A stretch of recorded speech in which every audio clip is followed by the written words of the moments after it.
Bonjour, aujourd'hui je vous présente un nouveau projet que j'ai réalisé. Il s'agit d'un onduleur monophasé 12 volts, 220 volts. Donc on va créer du 220 volts à partir d'une batterie de 12 volts grâce à la carte du circuit imprimé que j'ai réalisé et on pourra alimenter les appareils qui ne dépassent pas 300 à 400 watts. Télévision, ventilateur, toutes sortes d'appareils électroménagers. Donc on va regarder un peu comment ça fonctionne et puis on va passer au test. Donc voilà la plaquette assemblée dans son ensemble.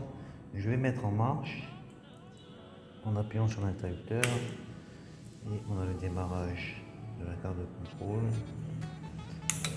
et l'alimentation de la lampe. Donc comment ça marche?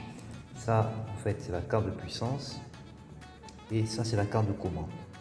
Donc quand on appuie sur l'interrupteur, l'appareil se met en marche ici. Le microcontrôleur charge les données, puis il envoie ensuite un signal au relais pour enclencher la mise en marche du transformateur. Donc les 220 volts sont créés à travers une puce ici qui génère des signaux rectangulaires en inversion de phase et attaque des MOSFET. Donc ici on a deux MOSFET pour deux sorties.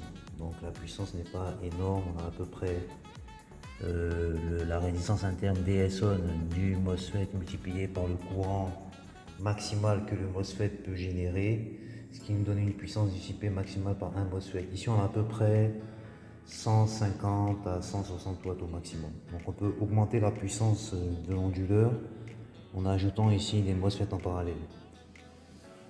Donc ça marche avec une lampe, ça marche également avec autre chose. On va tester un ventilateur. Nous avons alimenté une lampe, maintenant nous allons alimenter un ventilateur. Donc je mets en marche,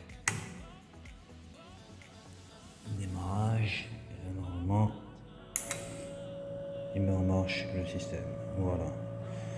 Donc le ventilateur démarre et on a les informations de charge et de tension de la batterie ici. Donc comme je dis, la batterie est déchargée, donc ça permet juste de l'allumer, mais il faudra la recharger. Donc voilà un peu comment fonctionne l'ensemble.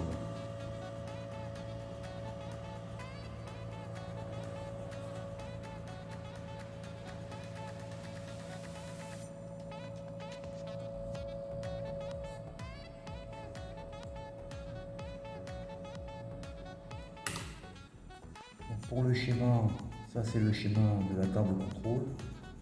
Donc on peut regarder un peu comment ça ressemble. La vue 3D, voilà la carte.